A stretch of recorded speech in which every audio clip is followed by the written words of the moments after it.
दिल्ली के ओल्ड राजेंद्र नगर के Rao IAS coaching centre के बेसमेंट में मौजूद लाइब्रेरी में पढ़ रहे छात्रों के लिए 27 जुलाई की तारीख काल बनकर आई।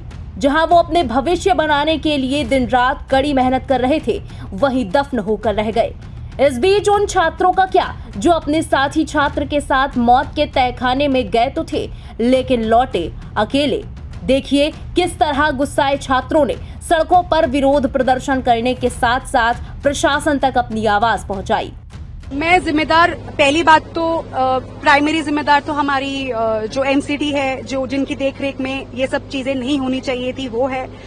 सेकंड, हम मेरे हिसाब से जो अक्यूज होने चाहिए वो हमारे जो कोचिंग इंस्टीट्यूट है वो उनके डायरेक्टर होने चाहिए, बिकॉज उनके नेतृत्व में ही जो बिल्डिंग है उसका इंफ्रास्ट्रक्चर पे प्रॉपर ध्यान नहीं जाया गया है। उसके वजह से I think the main culprit here is the MCD and the director who neglected the students interest. ये कोई आई वुड से कि पहली बार हुआ, ऐसा कोई मुद्दा नहीं है जो आउट ऑफ द ब्लू हो गया और हम सब लोगों को मक्खियों ने काटा और हम सब रोड पे इकट्ठे हो गए। ये रीअकरिंग एक सिचुएशन है। दूसरा ये है कि एमसीडी हमारा रिपीटेड ऑफेंडर है। यहाँ पे सारे बेसमेंट में वॉशरूम चौक होता है, यानी सीवेज जो है वो बैक मारता है।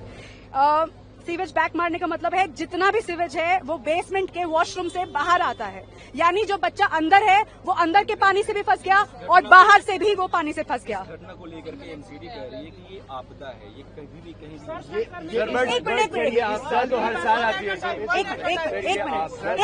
एक मिनट, हम लोग जिन इंस्टीट्यूट्स में पढ़ रहे हैं वो प्रीमियम इंस्टीट्यूट्स है। यहाँ के डायरेक्टर्स ऑफ फैकल्टीज क्लेम करते हैं कि ये लोग पॉलिसी मेकर्स हैं और ये लोग जो है गवर्नेंस वगैरह के जो सब्जेक्ट्स हैं उनमें एक्सपर्टीज रखते हैं। तो क्या इन लोगों को नहीं पता था कि किस तरीके से human induced disasters can occur? क्या इनको ये नहीं पता था कि बिल्डिंग्स में फायर एग्जिट होना जरूरी है, फ्लड एग्जिट होना जरूरी है? आप लाखों की तादाद से बच्चों को यहाँ पर बुलाते हैं, उनसे फीस इकट्ठी करते हैं, उनके माँ बाप को झूठे आश्वासन देते हैं कि आपका बच्चा हमारी देखरेख में सुरक्षित रहेगा, और वो उसको करने, ये अपनी जो छोटी सी एक रिस्पॉन्सिबिलिटी इनकी जो बनती है, जो माँ बाप फी पे करके एक चीज एक्सपेक्ट करता है फैकल्टी से, और उसके अलावा मुझे नहीं लगता कि कोई भी पेरेंट और कोई चीज एक्सपेक्ट करता है कि हमारा बच्चा सुरक्षित रहे। यहाँ पे उनकी जान के साथ जानबूझ के खेला गया है, क्योंकि 3 दिन पहले जो इंसिडेंट हुआ है वो incident was enough to open the eyes of the administration. Everyone kept silence and everyone kept mum over it. Last year Mukherjee Nagar में फायर। आप लोग अभी प्रोटेस्ट कर रहे हो, क्या डिमांड है आपकी? खासकर दिल्ली गवर्नमेंट एक्टिव हुई है, दिल्ली गवर्नमेंट सुनिए हमारी बात, आपका सवाल मैं सॉरी बीच में इंटरप्ट करना चाहूंगी। आपको यहाँ पर समझने की ये जरूरत है कि हम यहाँ पे एस्पिरेंट्स हैं और हम कोई भी पॉलिटिकल मुद्दे एंडोर्स करने यहाँ पर नहीं आए हैं। तो यहाँ पर हमारे जो दोस्त हैं उनकी जाने गई है, तो यहाँ पे ये बहुत ही एक सेंसिटिव इशू है। यहाँ पे इसको हमको पॉलिटिसाइज नहीं करना है। यहाँ पे हम मीडिया से, हम पुलिस से, हर किसी से इस इशू पे सेंसिटाइज्ड जो है एक बिहेवियर एक्सपेक्ट कर रहे हैं, जो कि हमें अभी तक नजर नहीं आया है। प्रशासन चुप है, जो राव स्टडी सर्कल का डायरेक्टर है वो चुप है, और तो और उनकी सारी फ्रैटर्निटी चुप है।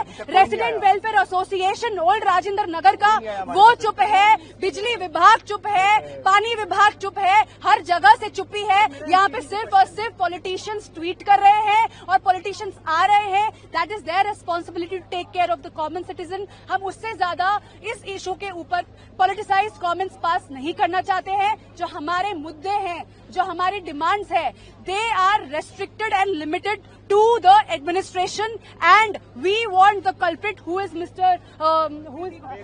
Ved Gupta to come here, क्योंकि उनका यहाँ पे ना होना सिर्फ और सिर्फ ये चीज नहीं दिखाता है कि वो कितने चैन से इस इशू के ऊपर रिएक्ट कर रहे हैं, वरना अभी तक उनकी नींदें उड़ जानी चाहिए थी। यहाँ पे लाइनों से, तादाद से यहाँ पे सारे कोचिंग इंस्टीट्यूट्स के डायरेक्टर्स को प्रेजेंट होना चाहिए था। मेरे माँ बाप ने मुझे कैसे यहाँ भेजा है वो उन्हें पता है, और उनका बच्चा घर पे रिजल्ट छोड़ो घर पे वापस जिंदा ना जा पाए, इससे बड़ी शर्म की क्या बात है। ये एक फैक्ट्री है, इंक्यूबेशन फैक्ट्री है यूपीएससी की, और हमारी सिक्योरिटी और सेफ्टी का यहाँ पे कोई ध्यान नहीं रखा गया है। It is a very very shameless thing. We want the people from the government to show up and take the responsibility. Secretary को लेटर लिखा है कि 24 घंटे में आप 24 घंटा पता है आपको कितना होता है?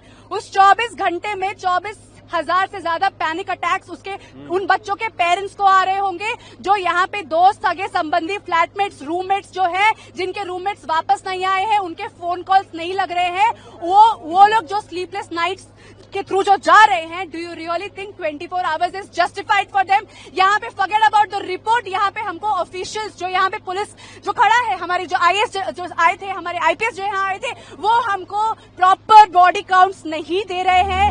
दो लोगों को इसमें हमने डिटेन किया है, पूछताछ कर रहे हैं, आप इससे सेटिस्फाइड नहीं है? नहीं,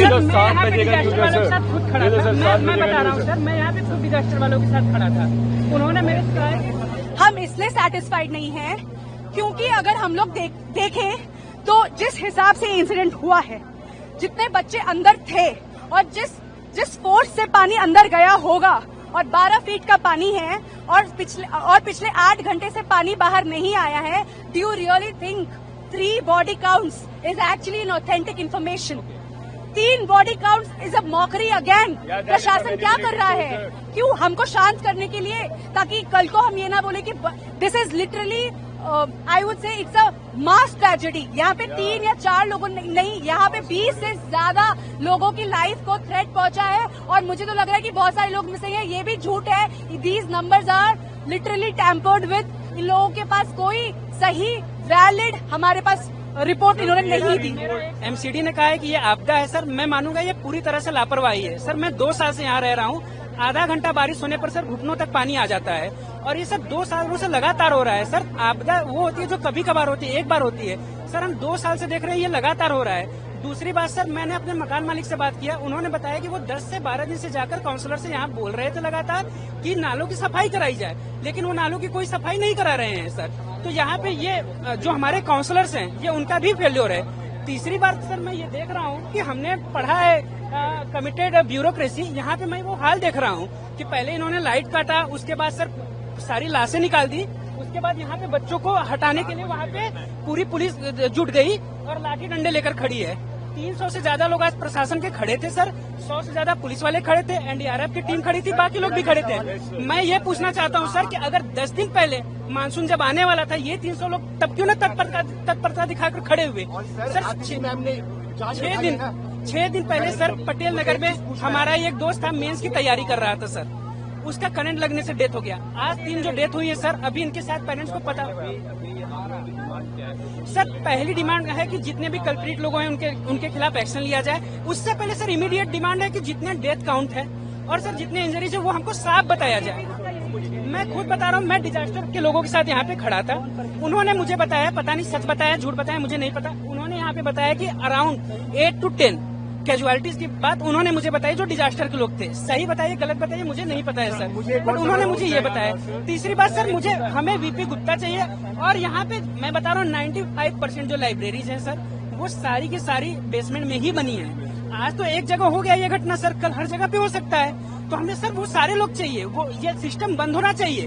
पैसे ये लोग सर अंधा ले रहे हैं, यहाँ के मकान मालिक हो या लाइब्रेरी वाले हो सर। यहाँ पे एक रूम जिसमें 2-2 बच्चे रह रहे हैं, उसका टोटल रेंट 20,000 है। आपको क्या लगता है किसकी गलती है? एमसीडी की गलती है? बिल्कुल एमसीडी की भी गलती है सर, करप्शन वहीं से चालू होता है, फिर उसके बाद से दूसरी गलती यहाँ के कोचिंग वालों की है, क्योंकि करप्शन तो सर वहीं से शुरुआत होता है ना, ध्यान उन्होंने नहीं दिया। Sir, there is no one to take the responsibility here. We want someone from the government to come here and take the responsibility for the people, for all the students who have lost their lives here. और यहाँ पर sir वो एक tweet करने से या एक letter लिखने से अपने इसी कमरे में बैठ के सर क्या भविष्य लोगों का यहाँ पे सुधार रहे हैं सर? यहाँ पे वोट मांगने आते हैं तो घर तक आते हैं सर। सर वोट मांगने आते हैं तो घर तक आते हैं, और जब कोई त्रासदी होती है तो अपने घर में बैठ के लेटर लिखते हैं sir. How is it justified sir? पहला डिमांड हमें इस राउज आईएएस के डायरेक्टर जो भी है वीपी गुप्ता, वो हमें चाहिए, कल सुबह तक चाहिए। दूसरी चीज हमें एमसीडी के डायरेक्टर चाहिए यहाँ पे। तीसरी चीज 24 घंटा नहीं, अगर कल को किसी भी पुलिस वाले का या किसी भी पॉलिटिकल जो भी हैं उनके बच्चे के साथ ऐसा होता ना, तो अभी बवाल हो चुका होता, अभी के अभी सारा पुलिस आ जाता, तुरंत सुप्रीम कोर्ट खुल जाता, हर कुछ तुरंत हो जाता। हमारे लिए कुछ नहीं हो रहा है। उसके बाद मैं आगे बताती हूँ, ये कोचिंग वाले हमसे 2-2 लाख रुपए लेते हैं। किस बात की ले रहे हैं ये 2-2 लाख रुपए? और सिर्फ ये नहीं, हर एक कोचिंग इंस्टीट्यूट अंडरग्राउंड है। एक वॉशरूम है, वो भी इतना घटिया सैनिटेशन है, उसका एक डोर है, थंब से वो खुलता है। अगर इलेक्ट्रिसिटी कट ऑफ हो जाएगा वो खुलेगा नहीं, सारे अंदर फंस जाएंगे, कौन जिम्मेदारी देगा? यहाँ बच्चे कुछ गलत नहीं कर रहे थे राउज आईएएस में बैठ के। अगर सुबह उनके पेरेंट्स पूछेंगे क्या हुआ, उनको क्या जवाब देंगे कि आपके बच्चों के पढ़ते पढ़ते मौत हो गई। Wow, what an answer! पढ़ते पढ़ते किसका मौत होता है? वहीं कोचिंग सेंटर में हुए हादसे को लेकर दिल्ली पुलिस के डीसीपी सेंट्रल एम हर्षवर्धन ने बताया कि इस दौरान बेसमेंट में 3 शव बरामद किए गए हैं। तीनों की पहचान हो गई है। इनमें एक छात्र है जबकि 2 छात्राएं हैं। डीसीपी के मुताबिक इस केस में बीएनएस की धारा 105, 106(1), 115(2), 290 और 35 के तहत मामला दर्ज किया गया है। साथ ही दिल्ली पुलिस ने फिलहाल 2 लोगों को डिटेन भी किया है, जिसमें बिल्डिंग के ओनर और कोऑर्डिनेटर शामिल हैं।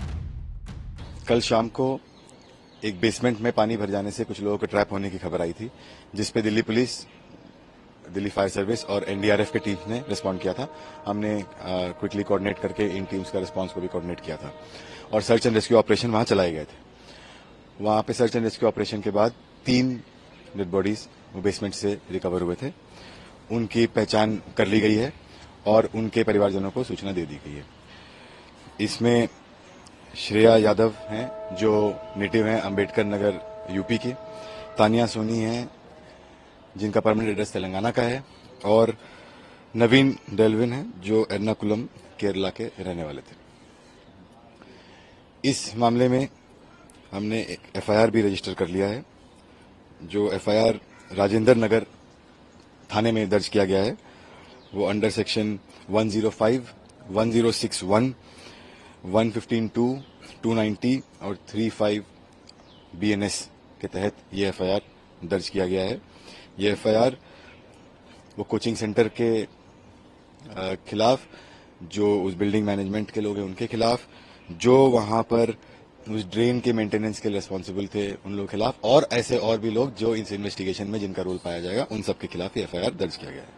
और अभी हमने 2 व्यक्तियों को इसमें डिटेन भी किया है, जो कि उस कोचिंग सेंटर के ओनर और कोऑर्डिनेटर हैं। इसमें जो भी इन्वेस्टिगेशन में इसके लिए दोषी पाए जाएंगे उन पर सख्त से सख्त कार्रवाई की जाएगी और हम इंश्योर करेंगे कि हम एक प्रोफेशनल और मेटिकुलस इन्वेस्टिगेशन करें। गौरतलब है कि बीते शनिवार को राउज आईएएस स्टडी सर्कल के बेसमेंट में करीब 12 फीट तक पानी भर गया था।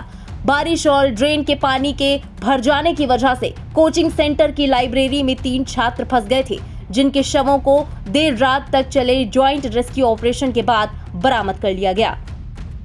फिलहाल इस खबर में अभी के लिए बस इतना ही। इस खबर से जुड़ी तमाम लेटेस्ट अपडेट्स और देश दुनिया की बाकी खबरों के लिए सब्सक्राइब करें इंडिया पब्लिक खबर के YouTube चैनल को और बेल आइकन दबाएं ताकि चैनल से जुड़ी सारी लेटेस्ट अपडेट्स आप तक वक्त से पहुंच पाएं।